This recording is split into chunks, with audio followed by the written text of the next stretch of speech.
إن الحمد لله والصلاة والسلام على رسول الله أما بعد فأعوذ بالله من الشيطان الرجيم وما أمروا إلا ليعبدوا الله مخلصين له الدين إلى آخر الآية.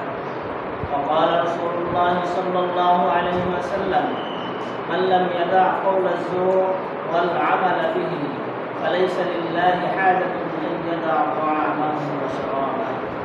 رواه البخاري.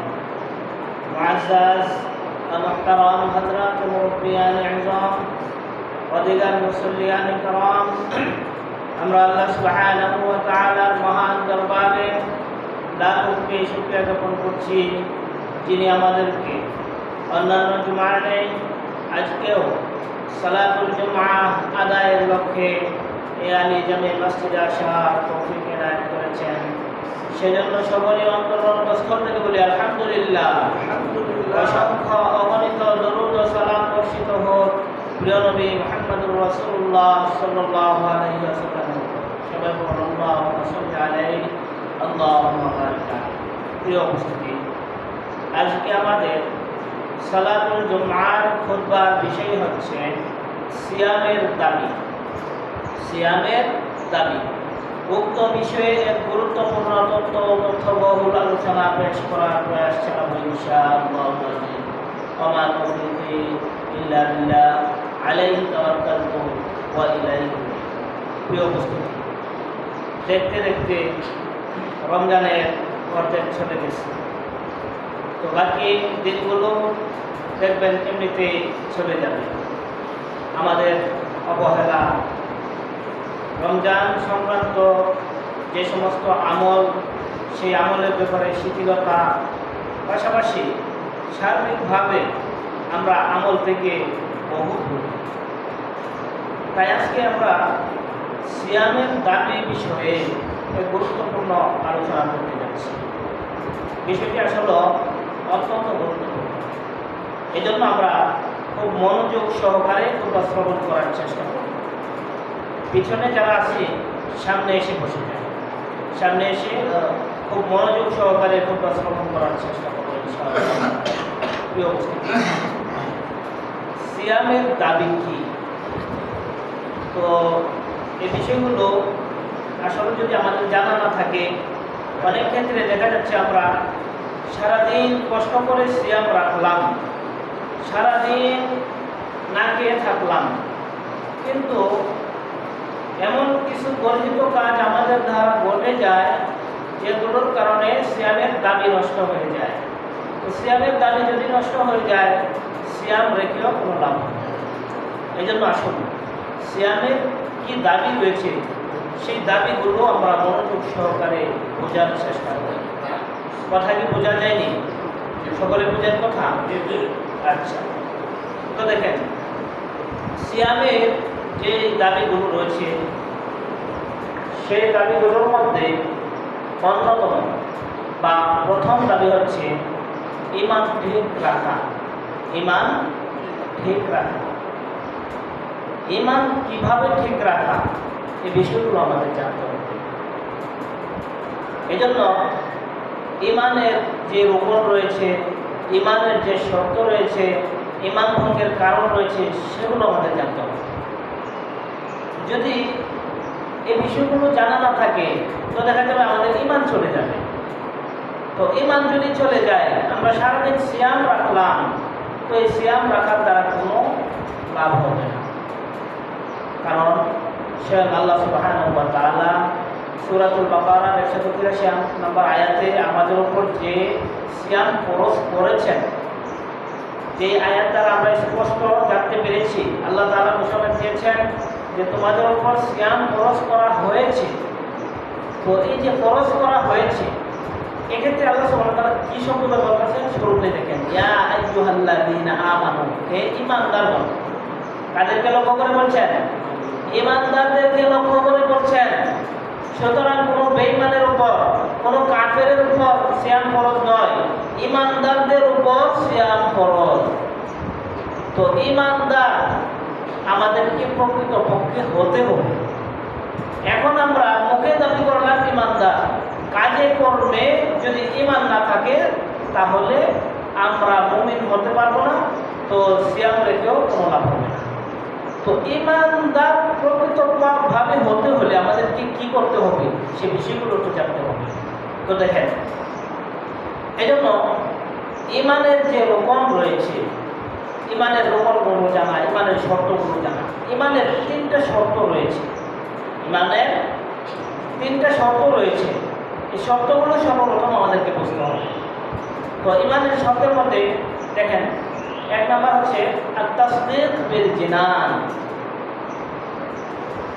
সত্যায়ন করা, একেবারে অন্তরস্থল থেকে সত্যায়ন করা।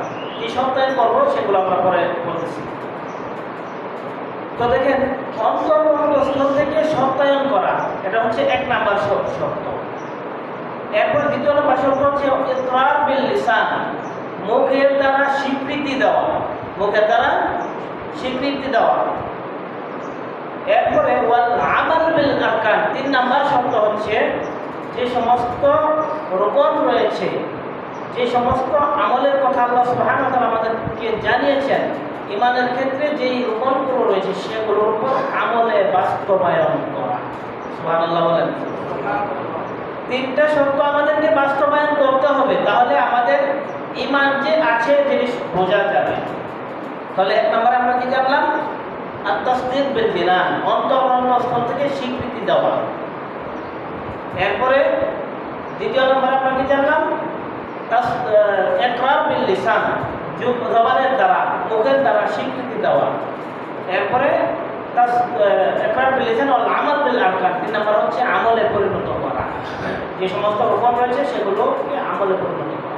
এখন ঈমানের রূপন কি? সেই ঈমানের রূপনগুলো যে আমরা বাস্তবায়ন করব, সেই ঈমানের রূপনগুলো জানতে হবে। ঈমানের শর্ত 3টা শর্ত আমরা জানলাম। এখন ঈমানের 6টা রূপন রয়েছে, ঈমানের 6টা রূপন, সেই রূপনগুলো বাস্তবায়ন করা, সেগুলোর প্রতি বিশ্বাস স্থাপন করা। তো দেখেন, ঈমানের রূপনগুলো কি? এ সম্পর্কে স্বয়ং রাসূলুল্লাহ সাল্লাল্লাহু আলাইহি ওয়াসাল্লামকে জিবরাইল আলাইহিস সালাম মানুষের বেশ করে জনসম্মুখে তিনি জিজ্ঞাসা করেছিলেন মানুষকে শিক্ষা দেওয়ার জন্য। আল্লাহ রাসূল সাল্লাল্লাহু আলাইহি ওয়াসাল্লামকে জিজ্ঞাসা করেছিলেন, মাল ঈমান ইয়া রাসূলুল্লাহ, হে আল্লাহর রাসূল, ঈমান কি জিনিস? তখন রাসূলুল্লাহ সাল্লাল্লাহু আলাইহি ওয়াসাল্লাম যে কথা বলেছেন সেই কথাগুলো হচ্ছে রূপন। তো রাসূলুল্লাহ সাল্লাল্লাহু আলাইহি ওয়াসাল্লাম কি বলেছিলেন? আন তুমিনা বিল্লাহি ওয়া মালাইকাতিহি ওয়া কুতুবিহি ওয়া রুসুলিহি। আল্লাহ রাসূল সাল্লাল্লাহু আলাইহি ওয়াসাল্লাম বলেছেন, 1 নাম্বার আন তুমিনা বিল্লাহ, এক আল্লাহর প্রতি বিশ্বাস স্থাপন করা। আল্লাহ একচ্ছত্র ক্ষমতার মালিক। আল্লাহ সুবহানাহু ওয়া তাআলা আমাদের রিজিক দাতা, আল্লাহ সুবহানাহু ওয়া তাআলা আমাদের বিধানদাতা, সর্বময় ক্ষমতার মালিক যিনি, তার প্রতি বিশ্বাস স্থাপন করা। এক আল্লাহর প্রতি বিশ্বাস স্থাপন করা। বুঝতে পারছেন তো সকলে? তাহলে আল্লাহ রাসূল সাল্লাল্লাহু আলাইহি ওয়াসাল্লাম সর্বপ্রথম যে কথা বলেন, আন তুমিনা বিল্লাহ ওয়া রাসূলিহি, এবং তার রাসূলের প্রতি বিশ্বাস স্থাপন করা। আল্লাহর রাসূলকে যে আল্লাহ সুবহানাহু ওয়া তাআলা রাসূল হিসেবে মনোনীত করেছেন, রাসূলকে এই বিশ্বাস স্থাপন করা। যে কথা আমরা কালিমাতুশ শাহাদার মধ্যে বলি, আশহাদু আল লা ইলাহা ইল্লাল্লাহ, আমরা সাক্ষ্য দিচ্ছি যে আল্লাহ ব্যতীত প্রকৃত কোনো উপাস্য নেই। অর্থাৎ প্রকৃতপক্ষে ইবাদতের মালিক একমাত্র আল্লাহ, প্রকৃতপক্ষে ইবাদত করতে হবে একমাত্র আল্লাহ, অন্য কারো করা যাবে না। আল্লাহ রাসূল সাল্লাল্লাহু আলাইহি ওয়াসাল্লাম এটাই শিখিয়েছেন, জানতু বিল্লাহ ওয়া মালাইকাতিহি। 2 নম্বর রোকনগুলো খেয়াল করবেন, সকলে মনে রাখবেন। এগুলো যদি মনে না থাকে তো ঈমান কোথায় দিয়ে চলে যাবে বুঝতে পারবো না। তো রাসূলুল্লাহ সাল্লাল্লাহু আলাইহি ওয়াসাল্লাম বলেন ওয়া মালাইকাতিহি, 2 নম্বর হচ্ছে মালাইকাদের প্রতি। আল্লাহ সুবহানাহু ওয়া তাআলা অসংখ্য অগণিত ফেরেশতা সৃষ্টি করেছেন, সেই ফেরেশতাদের প্রতি বিশ্বাস স্থাপন করা। বিভিন্ন ফেরেশতাদেরকে বিভিন্ন কাজে নিয়োজিত করেছেন, সেই ফেরেশতাদের উপর বিশ্বাস স্থাপন করা। মালাইকাতিহি ওয়া কুতুবিহি, নাম্বার 3, আল্লাহ সুবহানাহু ওয়া তাআলা যুগে যুগে নবী রাসূল তো প্রেরণ করেছেন, নবী রাসূলদের সাথে কিতাবও দিয়েছেন। তো বিভিন্ন কিতাব দিয়েছেন, আসমানি কিতাব সমূহ দিয়েছেন, সেই কিতাবগুলোর প্রতি বিশ্বাস স্থাপন করা। ওয়া কুতুবিহি, ওয়া রসুলিহি, চতুর্থ নাম্বার, যুগে যুগে আল্লাহ তাআলা রসুল প্রেরণ করেছেন, নবীগণকে প্রেরণ করেছেন, তাদের প্রতি বিশ্বাস স্থাপন করা। এরপরে ওয়াল ইয়াউমিল আখির, পঞ্চম নাম্বার, শেষ দিবসের উপর বিশ্বাস স্থাপন করা। অর্থাৎ আমাদের জীবন বা হায়াত যখন শেষ হয়ে যাবে, শেষ হওয়ার পরে পরবর্তীতে আরেকটা জীবন রয়েছে। আমাদের মৃত্যুর পর আবার আমাদেরকে পুনরুত্থান করানো হবে, আমাদেরকে আবার জীবিত করা হবে, কবরে যেতে হবে, হাসরে যেতে হবে, আখিরাতে যেতে হবে। সেই জীবনের প্রতি, আখিরাতের প্রতি বিশ্বাস স্থাপন করা। ওয়াল ইয়াউমিল আখির, এরপরে ষষ্ঠ নম্বরে আল্লাহ রাসূল সাল্লাল্লাহু আলাইহি ওয়াসাল্লাম কথা বলেছেন ওয়াল কদরি খাইরিহি ওয়া শাররিহি। আল্লাহ তাআলার পক্ষ থেকে মানুষের ভাগ্য নির্ধারিত, ভাগ্য কি নির্ধারিত, সেই ভাগ্যের প্রতি বিশ্বাস স্থাপন করা। তাহলে আমরা 6টা রকমের কথা জানলাম, ঈমানের 3টা সংকেতের কথা জানলাম, 6টা রকমের কথা জানলাম। এরপর দেখেন ঈমানের এই যে রকমগুলো, শর্তগুলো জানার পরে আমাদেরকে যে বিষয়গুলো জানতে হবে সেটা হচ্ছে ঈমান ভঙ্গের অনেক কারণ রয়েছে। ঈমান ভঙ্গের বিশেষত 10টা কারণ রয়েছে। সেই 10টা কারণগুলো আমাদের জানা থাকা। যদি কারণগুলো জানা না থাকে তাহলে কোন দিক দিয়ে ঈমান চলে যাবে আমরা টের পাবো না। এই জন্য আমাদেরকে ঈমান ভঙ্গের কারণগুলো জানতে হবে। তো ঈমান ভঙ্গের কারণের মধ্যে 1 নাম্বার কারণ হচ্ছে শিরিক করা, আল্লাহর সাথে অন্য কোনো বস্তুকে, অন্য কাউকে অংশীদার স্থাপন করা। শিরিক বিষয়ে ইতিপূর্বে আমরা বিস্তারিত আলোচনা করেছি। তো শিরিক করা, মোট কথা শিরিক করলে ঈমান ভেঙে যায়। আল্লাহর সাথে কোনো ক্ষেত্রে, তার ক্ষমতার ক্ষেত্রে, তার গুণাবলীর ক্ষেত্রে, কোনো কিছুর ক্ষেত্রে যদি তার সমকক্ষ করা হয়, অন্য কাউকে সাব্যস্ত করা হয়, তাহলে ঈমান ভেঙে যাবে। 1 নাম্বার কারণ। নাম্বার 2, আল্লাহ এবং বান্দার মাঝে ভায়া মাধ্যম তৈরি করা। মাধ্যমটা কিভাবে তৈরি করা? যে আল্লাহ তাআলা, যেমন দেখেন আমাদের সমাজে এক শ্রেণীর লোকেরা যে মাধ্যমটা তৈরি করে যেভাবে, যে আল্লাহ তাআলা অনেক মহান, অনেক উঁচু, আল্লাহ পর্যন্ত আমরা বসতে পারবো না, এই জন্য করতে হবে কি, একজন পীর ধরতে হবে, পীরের মাধ্যমে আল্লাহ পর্যন্ত পৌঁছা যাবে, এ ধরনের মনে করা। আল্লাহ তাআলা আমাদের একেবারেই কাছে, তিনি সব কিছু শোনেন। আল্লাহ সুবহানাহু ওয়া তাআলা সব পর্যবেক্ষণ করেন। বান্দা যখনই আহ্বান করে তিনি তখনই তার ডাকে সাড়া দেন। এই বিশ্বাস স্থাপন করতে হবে। পক্ষান্তরে যদি এরকম মনে করে যে আল্লাহ অনেক উপরে, আল্লাহ আমাদের, আল্লাহ পর্যন্ত আমরা পৌঁছতে পারবো না, এই জন্য একটা ভায়া মাধ্যম দরকার, তাহলেই এখানে কি করা হলো, ঈমান ভঙ্গের একটা কারণ হয়। এই জন্য ভায়া মাধ্যম তৈরি করা যাবে না। কোনো পীর, গাউস, কুতুব এ ধরনের এগুলো ইসলাম সমর্থন করে না। আজকে আমাদের সমাজে কি অবস্থা দাঁড়িয়েছে, পীর না ধরলে দেখা যায় যে অনেকে মনে করে যে সে জান্নাতে যেতে পারবে না, আবার পীরের মাধ্যমে জান্নাতের গ্যারান্টিও দিয়ে দেয় অনেকে। তো এগুলো হচ্ছে ভাওতাবাজি, ধোঁকাবাজি। আল্লাহ সুবহানাহু ওয়া তাআলা আমাদের জন্য অনেক দয়ালু। আল্লাহ সুবহানাহু ওয়া তাআলা আমাদের একেবারে কাছে, তিনি সবার ডাকে সাড়া দেন। যখনই তাকে কেউ ডাকে তখনই তিনি তার ডাকে সাড়া দেন। সুতরাং তাকে পাওয়ার জন্য, আল্লাহকে পাওয়ার জন্য কোনো ভায়া মাধ্যম দরকার নেই। দুনিয়ার একটি সিস্টেম থাকতে পারে, কেউ হয়তো বলে যে প্রধানমন্ত্রী পর্যন্ত বসতে গেলে ওই যে এমপি, মন্ত্রী বা মেম্বার, চেয়ারম্যান এ ধরনের ভায়া মাধ্যম লাগে। তো এটা হচ্ছে দুনিয়ার নিজাম, দুনিয়ার সিস্টেম, দুনিয়া হতে পারে, কিন্তু আল্লাহর সাথে এই নিজাম ঠিকবে না। আল্লাহ সুবহানাহু ওয়া তাআলা সমস্ত ক্ষমতার মালিক, তার সাথে এই ধরনের যৌক্তিকতা কাটবে না। এই জন্য কোনো ধরনের ভায়া মাধ্যম চলবে না। তো দ্বিতীয় নম্বর আমরা বললাম যে ঈমান ভঙ্গের অন্যতম আরেকটা কারণ হচ্ছে আল্লাহ এবং বান্দার মাঝে ভায়া মাধ্যম তৈরি করা। এরপরে নাম্বার 3, কোনো মুশরিককে মুশরিক মনে না করা, কাফেরকে কাফের মনে না করা। একজন ব্যক্তি স্পষ্ট কাফের, সে আল্লাহর বিধানকে অস্বীকার করে, আল্লাহ রাসূলের বিধিবিধানকে অস্বীকার করে, আল্লাহ রাসূলের সুন্নাহকে অস্বীকার করে, সে মুরতাদ হয়ে গেছে, কাফের হয়ে গেছে, অথবা স্পষ্ট বিধর্মী। তো এদেরকে যদি কেউ মনে করে যে না এদেরও ঈমান আছে, এ ধরনের যদি কেউ মনে করে তাহলে তারও ঈমান ভেঙে যাবে। বিষয়টাকে বুঝতেছেন যে আপনারা? খুব সিরিয়াস একটা বিষয়, আমাদেরকে বুঝতে হবে তো আমাদের ইমান ঠিক রাখতে গেলে ইমান ভঙ্গের কারণগুলো আমাদেরকে খুব ভালো করে বুঝতে হবে। এরপর দেখেন নাম্বার 4, রাসূলের আদর্শ ব্যতীত অন্য কোনো মতাদর্শ গ্রহণ করা। আল্লাহর রাসূলের আদর্শকে পূর্ণ না ভেবে অন্য কারো মতাদর্শ গ্রহণ করা। যেমন ধরেন আমাদের রাষ্ট্রীয় ব্যবস্থার কথাই বলি। আমাদের রাষ্ট্রের অবস্থা কি? আমাদের রাষ্ট্রীয় অবস্থা হচ্ছে গণতন্ত্র। গণতন্ত্রের মাধ্যমে আমাদের এই সিস্টেম, আমাদের দেশের যে অবস্থা, সেই অবস্থা পরিচালনা হচ্ছে। তো গণতন্ত্র এটা কি? গণতন্ত্র হচ্ছে একটা কুফরি মতবাদ, একটা শিরকি মতবাদ। আল্লাহ রাসূলের মতবাদ এটা হতে পারে না। রাসূল সাল্লাল্লাহু আলাইহি ওয়াসাল্লামের আদর্শ এটা না। সুতরাং কেউ যদি এরকম মনে করে রাসূলের তরিকা ব্যতীত এই তরিকা স্বয়ংসম্পূর্ণ, তাহলে তার ঈমান চলে যাবে। কেউ যদি মনে করে রাসূলের তরিকা ব্যতীত এই তরিকা স্বয়ংসম্পূর্ণ, তাহলে তার ঈমান চলে যাচ্ছে, ঈমান টিকবে না। অতএব কোনো ধরনের কুফরি মতবাদ রাসূল সাল্লাল্লাহু আলাইহি ওয়াসাল্লামের আদর্শ ব্যতী রেখে অন্য কোনো আদর্শ যদি কেউ লালন করে, অন্য কোনো আদর্শকে যদি সে বাস্তবায়ন করে, অন্য কোনো আদর্শকে কেউ যদি পরিপূর্ণ মনে করে, তাহলে তার ঈমান চলে যাবে। 14 নম্বরে আমরা যাব। এরপরে 5 নম্বর হচ্ছে রাসূলের আদর্শকে ঘৃণা করা।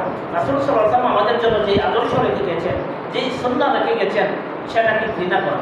যেমন ধরেন রাসূল সাল্লাল্লাহু আলাইহি ওয়াসাল্লাম আমাদেরকে নির্দেশ দিয়েছেন দাড়ি রাখার জন্য। দাড়ি অন্যতম একটা সুন্নাহ।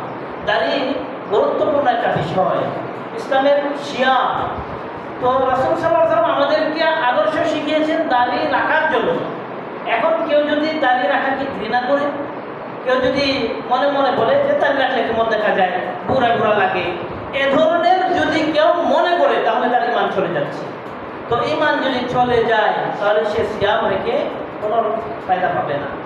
তো এরপর দেখেন 6 নম্বর হচ্ছে দ্বীন ইসলামের, ইসলামের যে কোনো বিষয়, ইসলামকে আল্লাহ সুবহানাহু ওয়া তাআলা পরিপূর্ণ করে দিয়েছেন।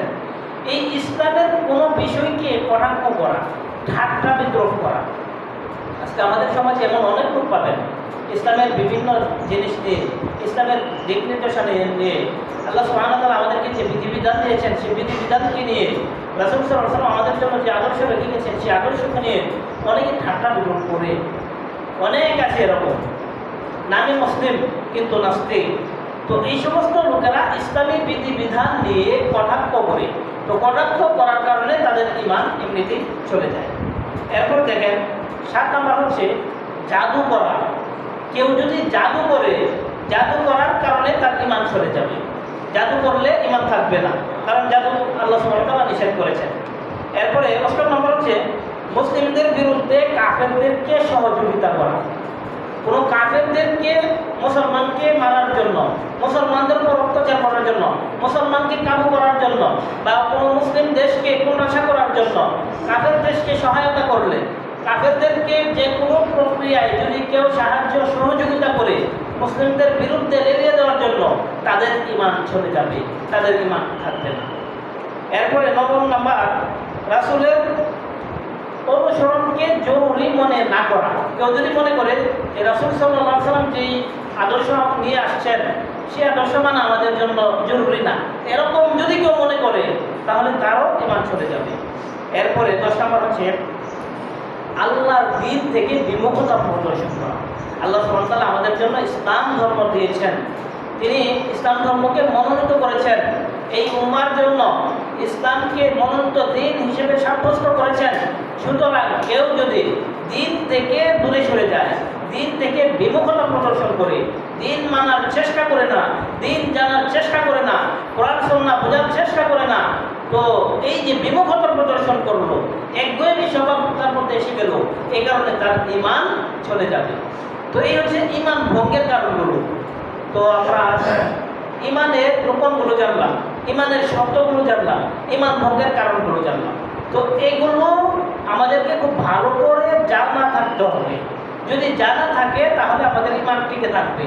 পক্ষান্তরে যদি আমাদের এই বিষয়গুলো জানা না থাকে, তো দেখা যাবে কোথায় দিয়ে ঈমান চলে যায় আমরা বুঝতেও পারবো না।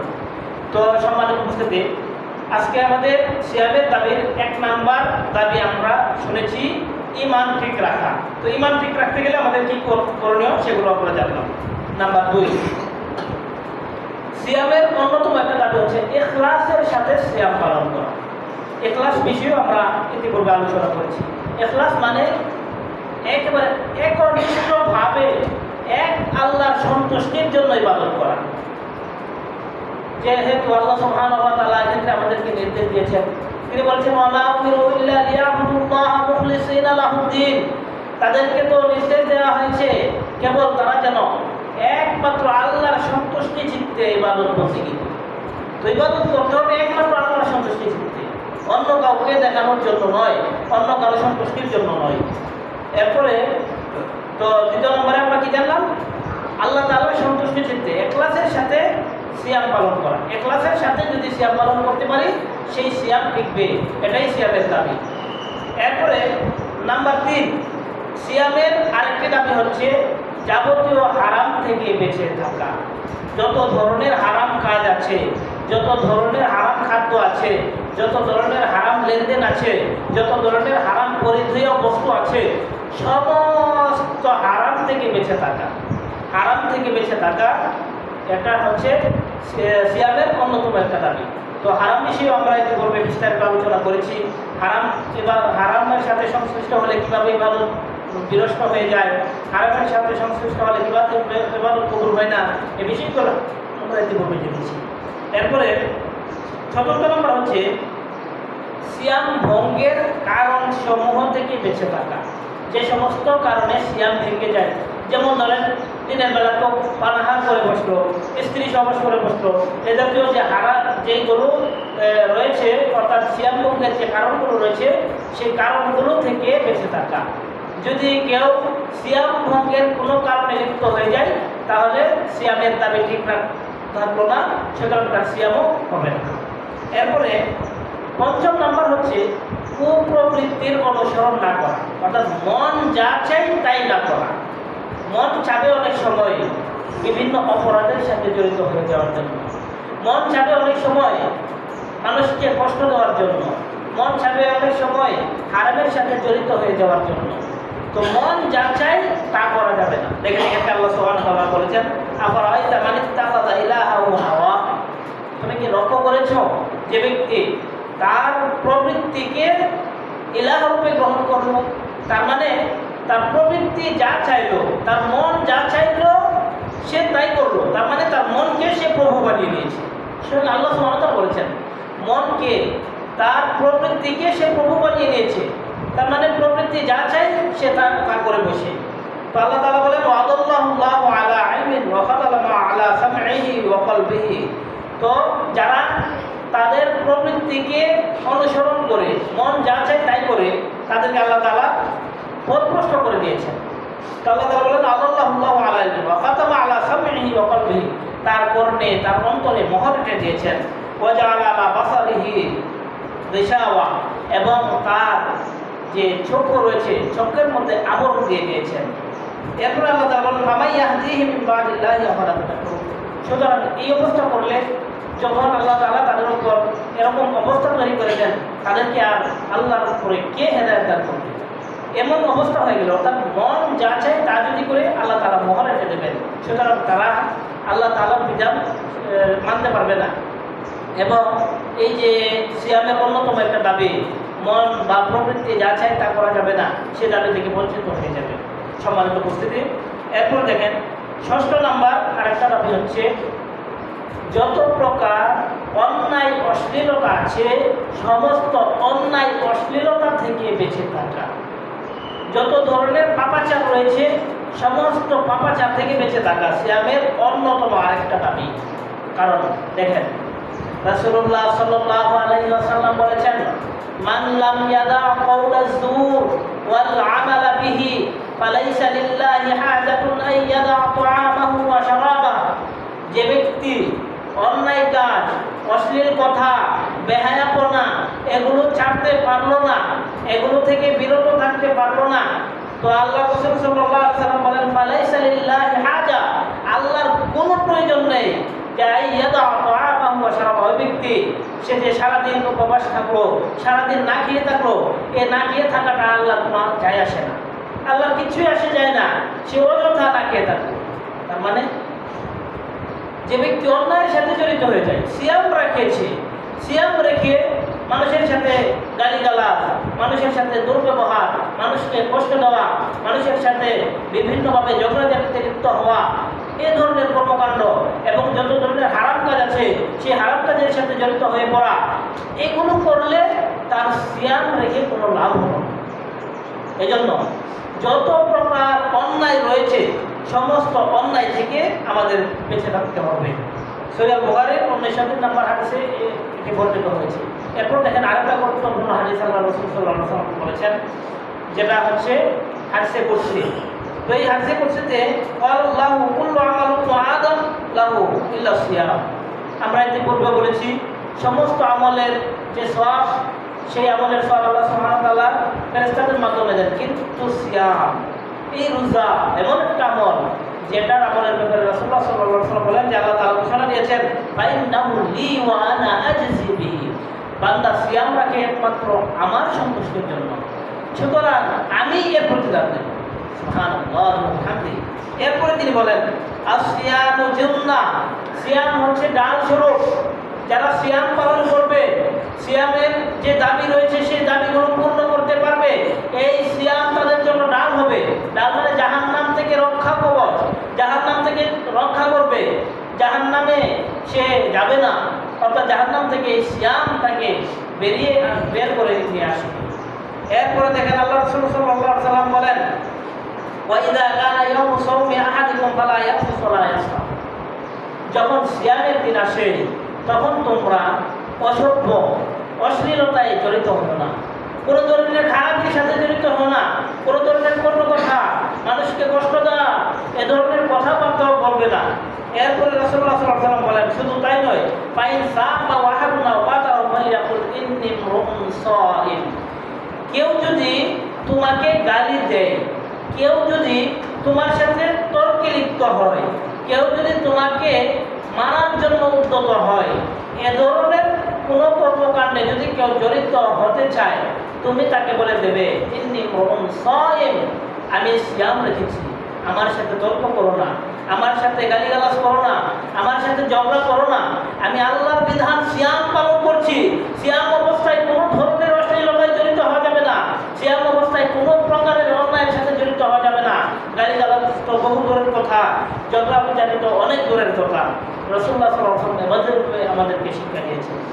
এরপরে তিনি বলেন কারণ ওয়াল্লাযী নাফসু মুহাম্মদ বিয়াদিহি, আমার প্রাণ যার হাতে সেই সত্তার কসম করে বলছি, আমার প্রাণ যার হাতে সেই সত্তার কসম করে বলছি, লাকালুফু ফামিস সাইমি আতয়াবু ইনদাল্লাহ, সিয়ামকারীর, সিয়াম পালনকারীর যে মুখের যে সুঘ্রাণ রয়েছে, এই মুখের সুঘ্রাণটা আল্লাহ সুবহানাহু ওয়া তাআলার নিকট এত এত সুগন্ধযুক্ত, এত উত্তম, ইনদাল্লাহ মিন রিহিল মিসকি, যেন মিস্ক আম্বরের চেয়েও আরো অধিক। সুবহানাল্লাহ, মিস্ক আম্বরের যে সুঘ্রাণ রয়েছে এর চেয়ে হাজারো গুণ বেশি আল্লাহ সুবহানাহু ওয়া তাআলার নিকট সিয়াম পালনকারীর মুখের যে গন্ধ রয়েছে, সিয়াম পালনকারীর মুখের গন্ধটা আল্লাহ তাআলা এত পছন্দ করেন, এত পছন্দ করেন।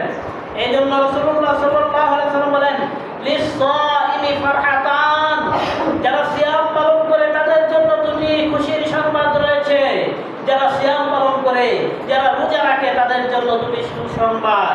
রাসূলুল্লাহ সাল্লাল্লাহু আলাইহি ওয়াসাল্লাম বলেন ফারহাতানে ইয়াফরাহুমা ইযা আফতারা, দুটি সুসংবাদ এবং তাদের জন্য খুশির সংবাদ হচ্ছে যখন তারা সারাদিন ক্লান্ত থেকে ইফতারের আগ মুহূর্তে আসে, যখন সিয়াম ভঙ্গ করে, ওই সময়টা তাদের জন্য অনেক আনন্দ দেয়। সুবহানাল্লাহ, ইফতারের সময়টাকে আনন্দ লাগে না?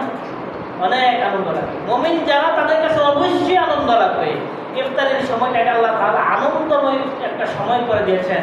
ইফতারের সময়টাকে এমন একটা সময়ে উপনীত করেছেন যেই সময়টাতে দোয়া করলে মিস হয় না, যেই সময়টাতে দোয়া করলে সাথে সাথে আল্লাহ সুবহানাহু ওয়া তাআলা কবুল করে নেন।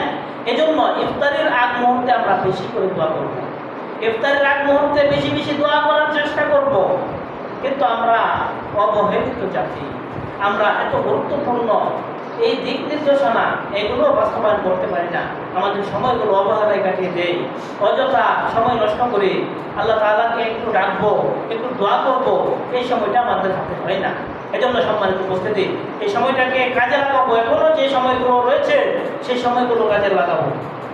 এরপরে রাসূলুল্লাহ সাল্লাল্লাহু আলাইহি ওয়াসাল্লাম বলেন, ওয়াইদা লাকিয়া রাব্বাহু ফারিহা বিসাওমিহি। দ্বিতীয় নাম্বার তাদের যে খুশির সংবাদ, দ্বিতীয় নাম্বার খুশির সংবাদ হচ্ছে যখন তারা তাদের রবের সাথে সাক্ষাৎ করবে, যখন তাদের সাক্ষাৎ হবে মহাপরাক্রমশালী আল্লাহ সুবহানাহু ওয়া তাআলার সাথে, তখন তাদের এত আনন্দ হবে, এত আনন্দিত হবে সিয়ামকারীরা, যেই আনন্দ অন্য কেউ পাবে না। কারণ সিয়ামকারীদের জন্য আল্লাহ সুবহানাহু ওয়া তাআলা স্পেশাল গেট রেখেছেন। সিয়ামকারীদের জন্য আল্লাহ তাআলা বিভিন্ন ফজিলতের কথা বলে দিয়েছেন। এজন্য সম্মানিত উপস্থিতি, আমরা আমাদের যে সিয়াম রাখছি, সিয়াম রাখার যেই দাবিগুলো রয়েছে, আজকে 6টা দাবির কথা বললাম। 6টা দাবি আমি আবার সংক্ষেপে বলে দিচ্ছি। 1 নম্বর ঈমান ঠিক রাখা, ঈমানের বিস্তারিত বিবরণ আমরা শুনলাম। এরপর 2 নম্বরে ইখলাস, একমাত্র আল্লাহর সন্তুষ্টির জন্য করা। এরপরে 3 নম্বরে জানলাম সমস্ত হারাম থেকে বেঁচে থাকা। 4 নম্বরে জানলাম সিয়াম ভঙ্গের যে সমস্ত কারণ রয়েছে সেই কারণগুলো থেকে বেঁচে থাকা। এরপরে 5 নম্বরে আমরা জানলাম কুপ্রবৃত্তির অনুসরণ থেকে বেঁচে থাকা। আর 6 নম্বরে আমরা জানলাম সকল প্রকার পাপ থেকে, সকল ধরনের অন্যায় অশ্লীলতা থেকে বেঁচে থাকা। এই 6টা দাবি আমাদের সকলকে সঠিকভাবে মেনে বুঝে এগুলো থেকে বেঁচে থাকার তৌফিক দান করুন। সকল আল্লাহ আমিন।